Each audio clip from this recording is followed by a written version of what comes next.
Welcome to Seeking to Remain. This is the place where we talk about the upcoming Sunday Gospel, think about some reflections, some things that Jesus might be trying to say to us in our everyday, ordinary lives.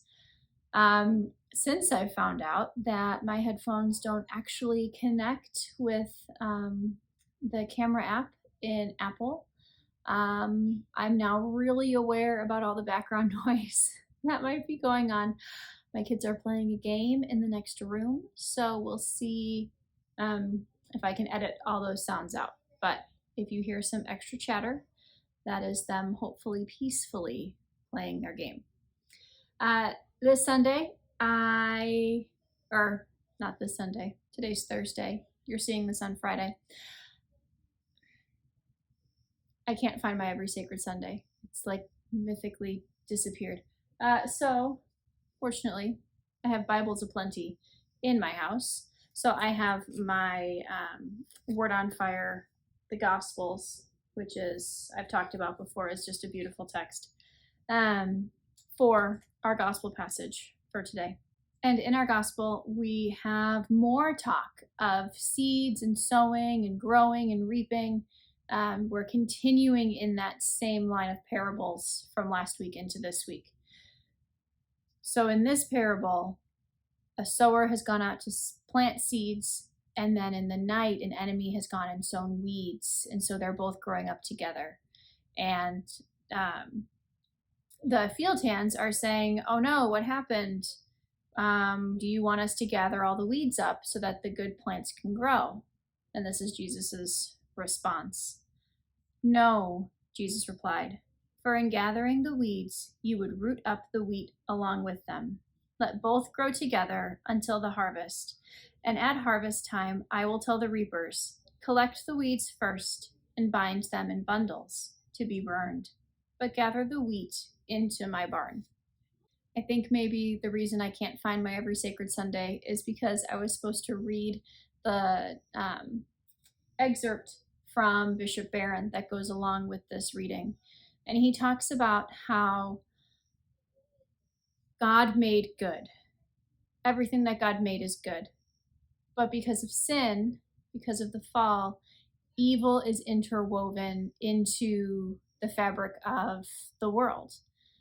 And evil is more than just interwoven. It's like a parasite. It feeds off of the good, trying to weaken it, trying to make what is good less prevalent. And we can see that in so many places in society. We can see that in so many places in our own lives. Little doubts, little lies, little struggles that feed on us and that weigh us down and make us tired, which then makes us sometimes lean into that darkness instead of holding on to the light. You know, this week we have Vacation Bible School at church, and I'm volunteering, and so is our oldest son. It's his first time volunteering, which is really, really cool. It's been neat to watch him with his group, with the kids that he's working with. I happen to be leading a group of second graders, and I am tired. They're a sweet group of kids. We have a lot of big personalities, and I am tired. And I could lean into that. You know, tiredness, it's not a crime, it's not a sin. But if I let that influence the way that I choose to treat them, if I let my tiredness and to focus myself on, oh my gosh, I'm so tired. Oh, I can't believe this kid is doing this again. Or, oh my goodness, snack is making us leave early, so now I have to entertain our kids in the hallway. I'm just so tired. Is it done yet? And let's check my watch. Oh, I'm going to check my watch again. How many more minutes? Am I tired? Am I tired? I am tired. See, I'm so tired I can't even speak a complete normal sentence. If I let that become my guiding emotion, I'm not going to do a good job. You know I'm not going to do a good job. I know I'm not going to do a good job. I'm trying to do something good by volunteering and spending this time with these kids. I am doing something good. But I'm also tired.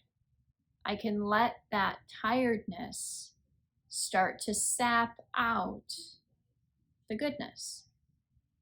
I can let this one thing, which is a fine and valid thing, take over all the good that I'm trying to do. And I can't poof my tiredness away. I mean, I can get a good night's rest. I can do all the things that I'm supposed to do. But anyone who has worked at Vacation Bible School will tell you that by the end of the week, it doesn't matter how much coffee you've drunk. It doesn't matter how much sleep you've gotten. You are just emotionally and physically drained. And that's okay. But what do you do with it? Do you offer it?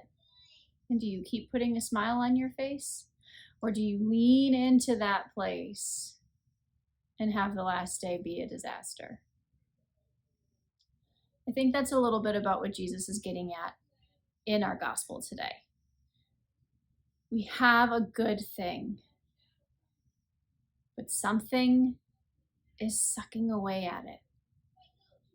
We can't eliminate, we can't pull all the weeds out, because if I wanted that tiredness weed to be gone, I wouldn't go to Vacation Bible School.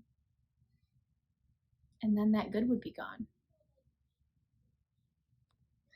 Sometimes the two grow together, but we get to decide what gets the most nutrients from our soil. What are we going to put our time, effort, energy into? Making Vacation Bible School thrive, or being super grouchy with my kids the rest of the day because Vacation Bible School was hard? I've done both this week, I'll be honest. But I sleep better the days that I've put my energy into the good side of this. So take some time and think about your own life. What's something really good that's happening right now? But what is the weed that's maybe growing alongside of it? What is trying to pull some of that joy, some of that goodness out? What is making this good thing hard? How much are you feeding that weed? How much are you feeding that good thing? What are some ways that you can push that negative weed down while still holding on to that which is good? One final thought. There's a lot of evil in the world, and it would be so wonderfully amazing if we could eradicate all of it. I'm sure you can already think of a long list of evils that you would like to see completely eradicated from the world. What's beautiful about our gospel today is that we hear that God has a plan. I'm not saying that evil isn't evil and we should just let it do its thing and God will take care of it in the end. We need to work together with the good things that are there to work to eradicate evil in the world. But we can't do it alone, and we can't do it at the expense of other people. God has a plan for all things, and his plans work for the good of every single person. There is no one in God's eyes that is a weed. Every single one of us, he desires for us to be in that group of wheat. And if we start to see one another, all people, in that same group, a lot of weeds are going to lose their strength. I hope that gives you some things to think about today. And I hope you've enjoyed that we have a little green plant. This is from one of my other rooms I brought in for our video today. And we'll see. We'll just keep seeing how this space continues to evolve. I hope that you have a wonderful weekend, and I'll see you next week.